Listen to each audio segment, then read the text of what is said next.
I accept your nomination to be President of the United States of America.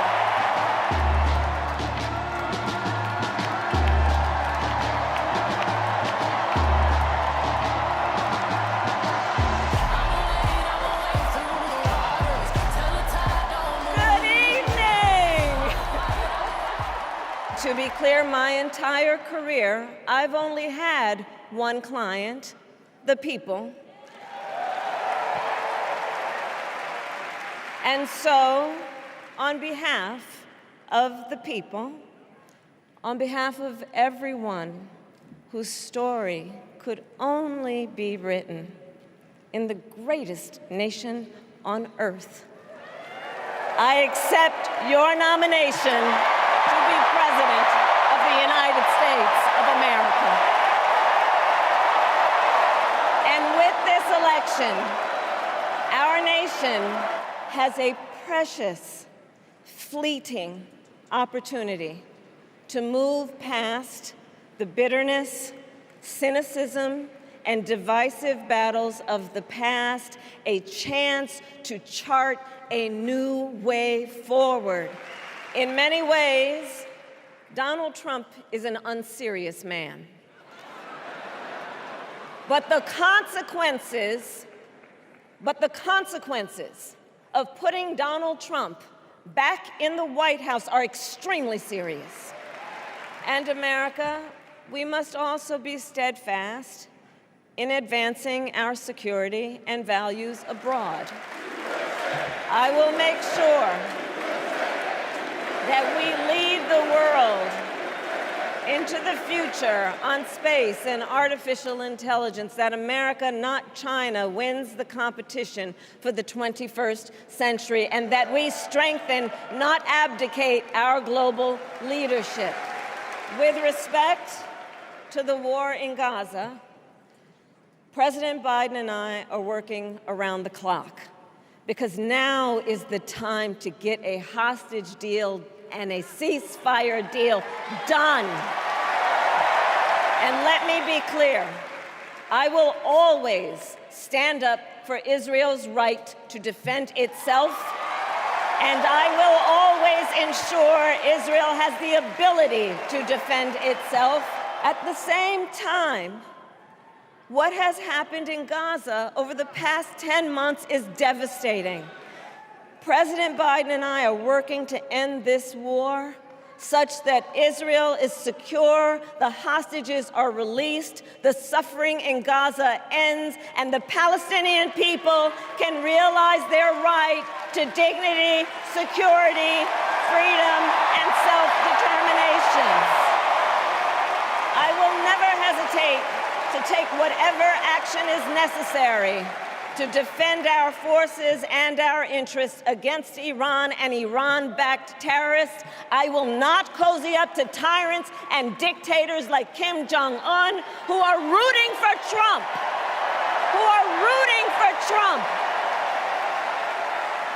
Because, you know, they know he is easy to manipulate with flattery and favors. They know Trump won't hold autocrats accountable because he wants to be an autocrat himself. My mother had another lesson she used to teach. Never let anyone tell you who you are. You show them who you are. America, let us show each other and the world who we are and what we stand for. So let's get out there, let's fight for it, let's get out there, let's vote for it, and together, let us write the next great chapter in the most extraordinary story ever told. Thank you.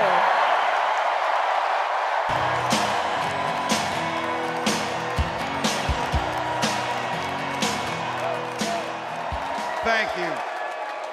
We got 76 days. That's nothing. There'll be time to sleep when you're dead. We're going to leave it on the field. That's how we'll keep moving forward. That's how we'll turn the page on Donald Trump. That's how we'll build a country where workers come first. Health care and housing are human rights. And the government stays the hell out of your bedroom.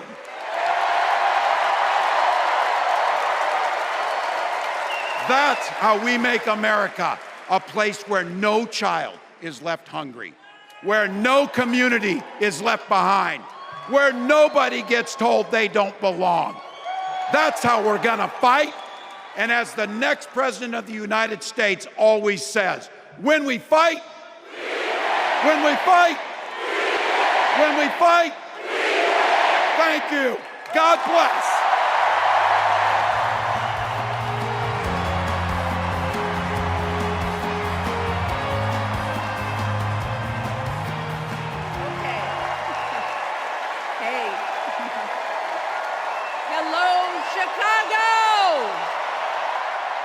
Something wonderfully magical is in the air, isn't it? Yeah, a familiar feeling that's been buried too deep for far too long. You know what I'm talking about. It's the contagious power of hope. The anticipation, the energy, the exhilaration of once again being on the cusp of a brighter day. America, hope is making a comeback. Yeah. For years, Donald Trump did everything in his power to try to make people fear us. See, his limited, narrow view of the world made him feel threatened by the existence of two hard-working, highly educated, successful people who happen to be black. I want to know, who's going to tell him that the job he's currently seeking might just be one of those black jobs? His same old con.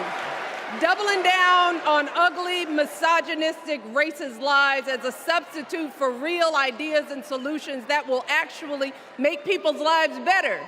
And let me tell you this, going small is never the answer. Going small is petty, it's unhealthy, and quite frankly, it's unpresidential.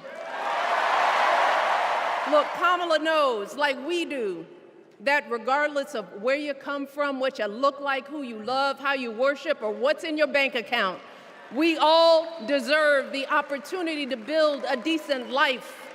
All of our contributions deserve to be accepted and valued.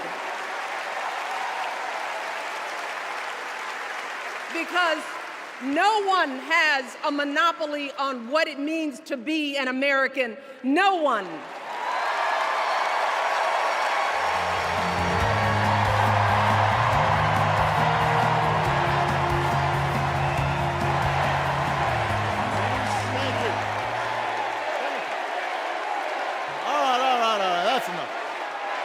Chicago! It's good to be home. The truth is, Donald Trump sees power as nothing more than it means to his ends. He wants the middle class to pay the price for another huge tax cut that would mostly help him and his rich friends.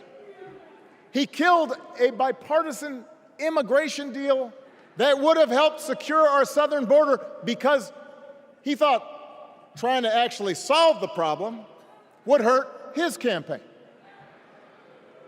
He doesn't, do not boo, vote.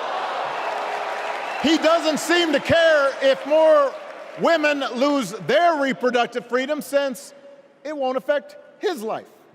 The rest of the world is watching to see if we can actually pull this off.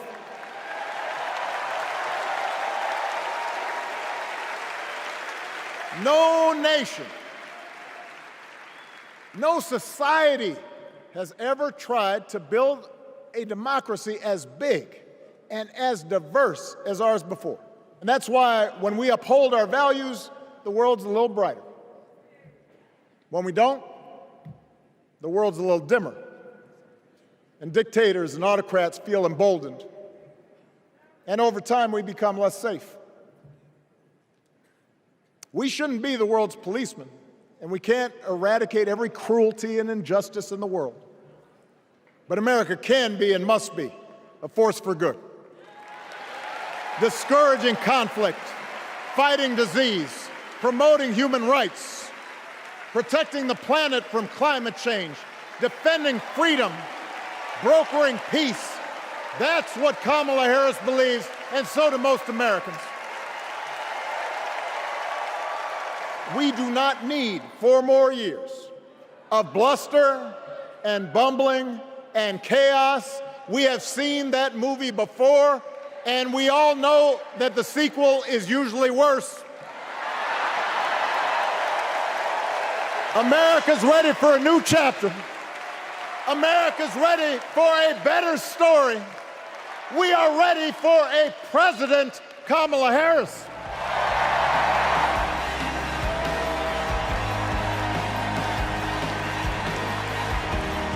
Two days ago, I turned 78, the oldest man in my family of 4 generations. And the only personal vanity I want to assert is I'm still younger than Donald Trump. Let us choose loyalty to the Constitution over loyalty to any individual. And let us choose optimism over cynicism, because that's the best of America. And let us choose inclusion over retribution. Let us choose common sense over nonsense.